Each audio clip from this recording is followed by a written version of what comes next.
Hello friends, स्वागत है आपका फिर से मेरे टिप्स चैनल पे। मैं दीप का आपको फिर से स्वागत करता हूँ। मेरे पास एक कस्टमर का एक सेट आया है, जोनी S6। ठीक है, इसका क्या है, हमें पूरे फोल्डर को चेंज करना है। पूरा फोल्डर इसका ब्रेक हुआ पड़ा है। ठीक है, वैसे ये इसमें लाइट आ रही है, लेकिन इसमें कुछ अपने को शो नहीं हो रहा है, डिस्प्ले में कोई ग्राफिक शो नहीं हो रहा है। ठीक है, तो इसको चेंज करने से पहले हमें क्या है, इसको हटाना पड़ेगा। आप इस सेट को देख सकते हो। ठीक है, जियोनी S6 मॉडल है ये। ठीक है, तो इसको हम नॉर्मल क्या करते हैं, इसको हम रिमूव करेंगे। ठीक है, सबसे पहले हम इसको रिमूव करना पड़ेगा, फिर इसको हम लगाएंगे। ठीक है, तो हम हॉट एयर गन मशीन की हेल्प लेते हैं। ठीक है, आज सेपरेट से ना करके हम हॉट एयर गन मशीन से करते हैं। तो हॉट एयर गन मशीन से आप करो तो इस साइड से चारों ओर थोड़ा थोड़ा हीट देना है। ठीक है, ज़्यादा हीट नहीं देना है, थोड़ा थोड़ा अपना को हीट देना है। इस साइड में इस तरीके से इसमें कंप्लीट यहाँ तक, ये थोड़ा थोड़ा इसमें गम लगा होता है, तो इस साइड में हम यहाँ तक दे सकते हैं। और हाथ लगा के देखते रहें कि गर्म हो रहा है कि नहीं हो रहा है। ठीक है,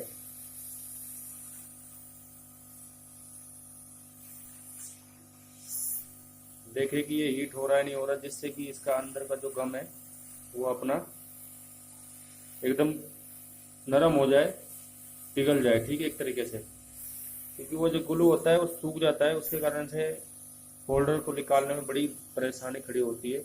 ठीक है, इस तरीके से हम इसको गर्म करेंगे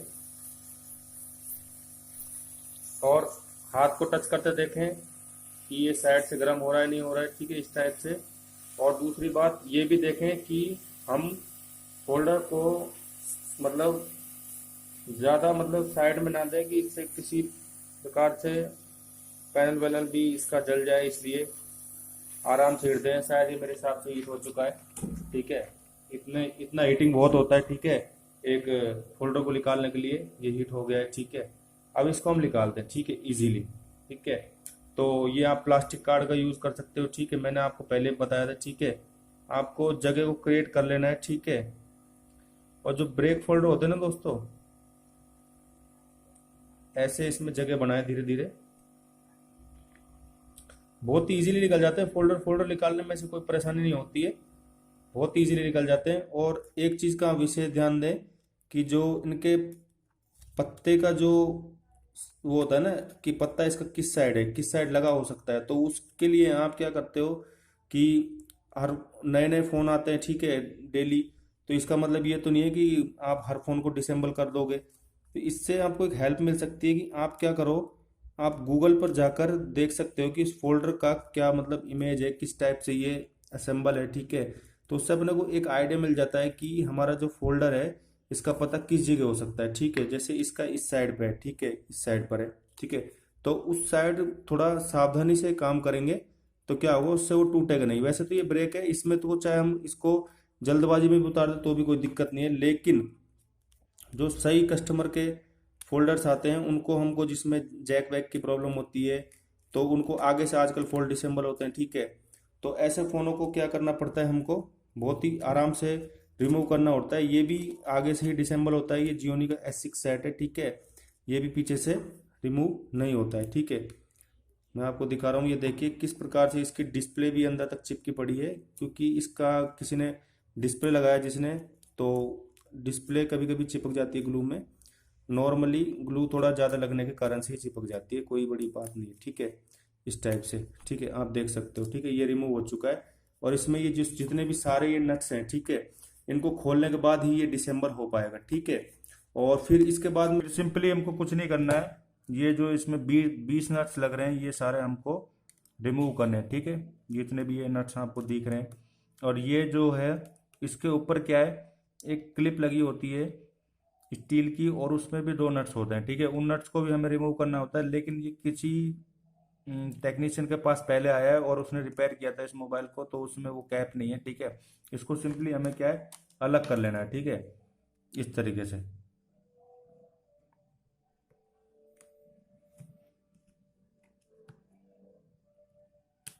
ठीक है, इसको सिंपली इस तरीके से हमको अलग कर लेना है, और अलग करने के बाद में हमको डिस्प्ले को अलग रख देना है, और ये सारे नट्स खोल लेने हैं। ठीक है, ये जितने भी आपको नट्स दिख रहे हैं, ये 20 नट्स हैं। मैं इनको सिंपली खोल लेता हूँ। ठीक है, ठीक है, 1 बाय 1 करके इनको खोल लेते हैं।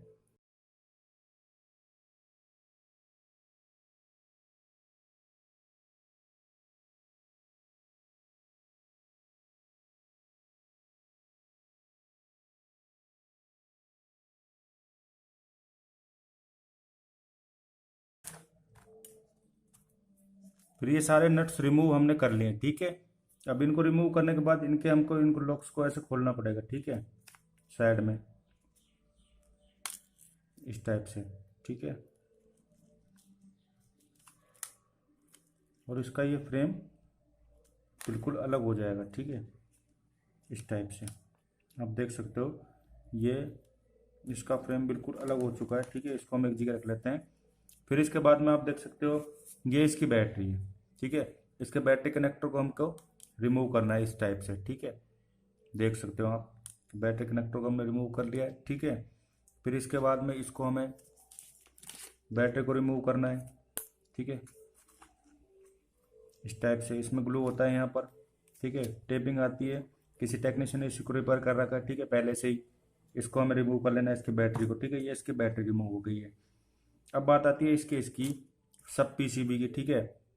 सब पीसीबी के लॉक्स को हमें ओपन करना है इस टाइप से, और इसको भी हमें रिमूव कर लेना है, ठीक है। इसमें ये देखो, ये दे रखा है अपने को स्पीकर रिंगर, ठीक है। ये इसकी सब पीसीबी पत्ता है, ठीक है, ये रहा। फिर इसका हमें ये यहाँ से पैनल को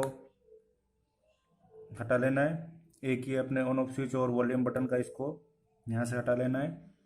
और इसका ये जो सिम ट्रे है इसको बाहर निकाल लेना है,